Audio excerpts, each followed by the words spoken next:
সুপ্রিয় দর্শক, আমি ইব্রাহিম চৌধুরী খোকন বাগা ইব্রাহিম টক থেকে আবারও শুভেচ্ছা এবং ভালোবাসা জানাচ্ছি। আজকে 19 জানুয়ারি 2026 এবং প্রচন্ড শীত। যুক্তরাষ্ট্রের নিউ জার্সি থেকে আপনাদের জন্য এই ভিডিওটা করা। আমি এই ভিডিওটা একটু ভিন্ন বিষয় নিয়ে আমরা সবসময় কথা বলার চেষ্টা করি সাদামাটা ওয়ার্ডে। আমি ইব্রাহিম চৌধুরী খোকন এই বাগা ইব্রাহিম টকে খুব শক্ত জটিল বিষয় উপস্থাপনা করে সাদামাটা ভাবে মনের ভাবনাগুলো প্রকাশ করি। এই ভাবনার সাথে অনেকেই সংযুক্ত হওয়ার চেষ্টা করেন, অনেকেই জানার চেষ্টা করেন এবং এই সাদামাটা একটা আড্ডা বা একটা বৈঠকে আলাপের মতো এই আলাপে আজকে এখন যে বিষয়টা বলতে চাই সেটা হচ্ছে যে বাংলাদেশের শুধু না সমস্ত অভিবাসীদের মধ্যে যুক্তরাষ্ট্রে এখন একটা ভয় কাজ করছে, দেখা যাচ্ছে একটা অস্বস্তিকর বাস্তবতা। বর্তমান আমেরিকায় অনেক অভিবাসী ভিতরে এক ধরনের নীরব ভয় কাজ করছে, কেন জানি না। প্রেসিডেন্ট ডোনাল্ড ট্রাম্প আসার পর এটার কি কার্যকারণ আছে, এটা কি অনেকটা মানসিক, এটা এখন আর কোনো গোপন অনুভূতি না, বরং ক্রমে এটি প্রকাশ্য বাস্তবতায় রূপ পাচ্ছে। আমরা যদি বিভিন্ন সামাজিকতা সাংস্কৃতিক জীবনে মানুষের কথাবার্তা লক্ষ্য করি তাইলে এটা খুব সহজে দেখা যায়। এই বই শুধু কাগজপত্র বা আইনি অবস্থা এইটা ঘিরে কিন্তু সীমাবদ্ধ না, এটা ছড়িয়ে পড়েছে আমাদের দৈনন্দিন জীবনের প্রতিটি স্তরে, কথাবার্তা, মত প্রকাশ, এমনকি সামাজিক উপস্থিতিতেও।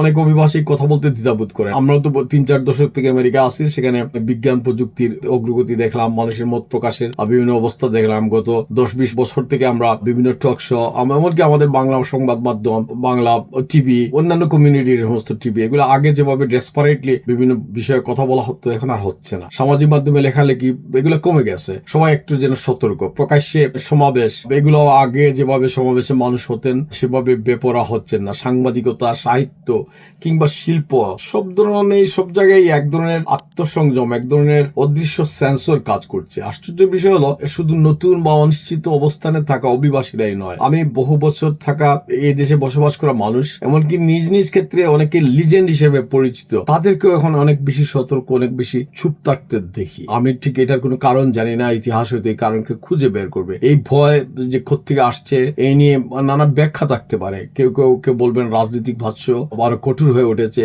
কেউ বলবেন অভিবাসন আইন তার প্রয়োগ নিয়ে অনিশ্চয়তা বেড়েছে, কেউ আবার সমাজে বাড়তে থাকা বিভাজন, এইসব কথা তুলবেন, নানা মত নানা পত্নী বিভাজন। আমি নিশ্চিতভাবে আমি নিজেও বলতে পারি না কারণ কোনটা বেশি সবচেয়ে শক্তিশালী, তবে এইটুকু স্পষ্ট এই ভয় বাস্তব। এটি ধীরে ধীরে সামাজিক আচরণের রূপ পাচ্ছে। এখন আড্ডায় পাবে, এমনকি কমিউনিটি আড্ডা, এমনকি বহুজাতিক আড্ডায় আজ থেকে কয়েক বছর আগে যা বলা যেত বা শোনা যেত এইসব আর শোনা হচ্ছে না। প্রশ্ন হচ্ছে এমন ভয় কি একটি সমাজের জন্য স্বাস্থ্যকর? আমার উপলব্ধি হয়েছে যে না, এটা সমাজ কখনোই শক্তিশালী হতে পারে না যখন তার মানুষ কথা বলতে পারে না, প্রশ্ন তুলতে পারে, ভিন্ন মত প্রকাশ করতে পারে। ভয় যদি মানুষকে নীরব করে দেয় তাহলে সেই নীরবতা শুধু যে ইমিগ্রেন্টদেরই ক্ষতি করবে এটা না, এটা পুরো সমাজের গণতান্ত্রিক ব্যবস্থাকে দুর্বল করবে।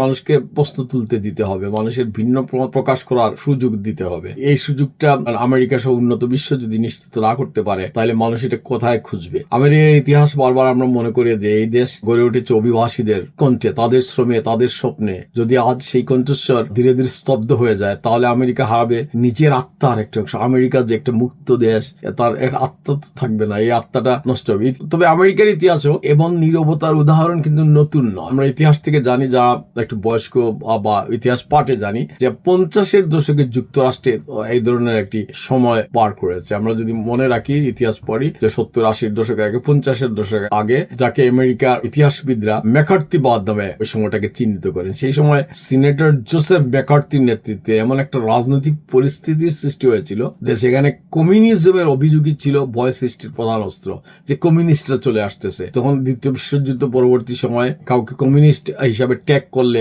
এটা খুব আমেরিকান সমাজে এটা খুব কাজ করতো এবং এই ভয়ে কোনো উদারনৈতিক কথাবার্তা অনেকে বন্ধ করে দিয়েছিলেন। তখন সন্দেহ হয়ে উঠেছিল অপরাধের নাম। কোনোভাবে একজনকে কমিউনিস্ট ট্যাগ বা তার কথাবার্তায় কমিউনিজমের গন্ধ পাওয়া যাচ্ছে, ওই সময়টা ম্যাকার্থিবাদ নামে পরিচিত। এটা খুব জটিল একটা সময় আমেরিকা পার করেছে। ওই সময় সবচেয়ে ভয়াবহ দিক ছিল বয়ের সংস্কৃতি। লেখক, সাংবাদিক, শিক্ষক, হলিউডের অভিনেতা, সরকারি কর্মচারী, অনেককে শুধু সন্দেহের ভিত্তিতে টার্গেট করা হচ্ছে। অনেকের চাকরি গেছে সেই সময়, তার সাথে কমিউনিস্টদের সংশ্লিষ্টতা আছে। সামাজিকভাবে তাদের একঘরে করা হয়েছে, এমনকি আদালতে অনেকে প্রমাণ ছাড়াই অভিযুক্ত হয়েছেন। বহু মানুষ কমিউনিস্ট ছিলেন না, তবুও চুপ থাকাকেই সেই সময় তারা নিরাপদ মনে করেছেন এবং এইভাবে কথা বলা বন্ধ রেখেছিলেন। মত প্রকাশ তখন আর অধিকার ছিল না, তাও এটা ছিল ঝুঁকিপূর্ণ কাজ। এই ভয় শুধু অভিযুক্তদের মধ্যে সীমাবদ্ধ ছিল না, যারা নির্দোষ ছিলেন তারাও কথা বলেননি। তারা জানতেন আজ আমার উপর, কালকে আরেকজনের উপর এই ব্লেম চলে আসবে, এই অপবাদ চলে আসবে। এর ফলাফল একটা গভীর হয়েছিল, ক্ষতিকর হয়েছিল। আমেরিকার মতো একটি গণতান্ত্রিক সমাজে সাময়িকভাবে স্বাধীন মত প্রকাশ স্তব্ধ হয়ে গিয়েছিল। সৃজনশীলতা, সাংবাদিকতা, বুদ্ধিবৃত্তিক বিতর্ক ক্ষতিগ্রস্ত হয়েছিল। আমরা যদি দেখি যে সাংস্কৃতিকভাবে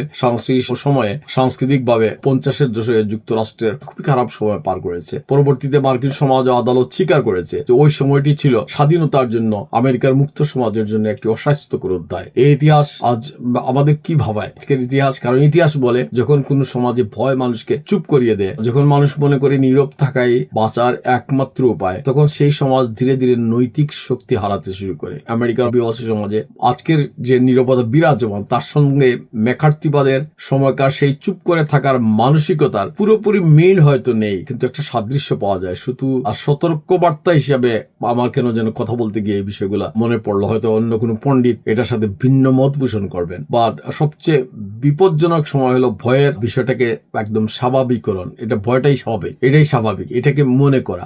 যখন ভয়কে নতুন নর্মাল হিসাবে মেনে নেওয়া হয়, তখন আর প্রতিবাদ থাকে না, প্রশ্ন থাকে না, ন্যায়বোধ ধীরে ধীরে ঝাপসা হয়ে যায়। আমি কোনো ক্রমে আমি বেঁচে গেলাম, আমি এই পথ দিয়ে হেঁটে গেলাম, আমি কারো সাথে নাই, পাচে নাই।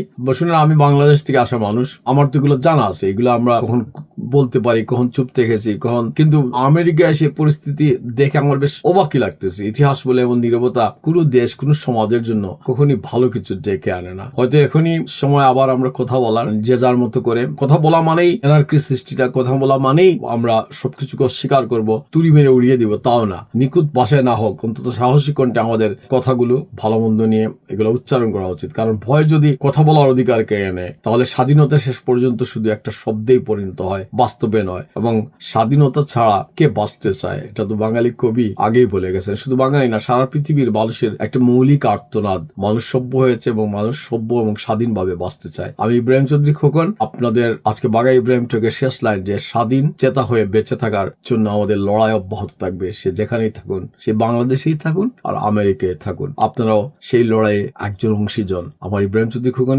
টকশোকে আপনারা সমর্থন দিয়ে, শেয়ার দিয়ে, লাইক দিয়ে, সাবস্ক্রাইব করে আমার পাশে থাকুন। আপনার জীবন আনন্দের হোক, মঙ্গল হোক, স্বাধীনভাবে কথা বলতে আপনিও যেন পিছপা না হন।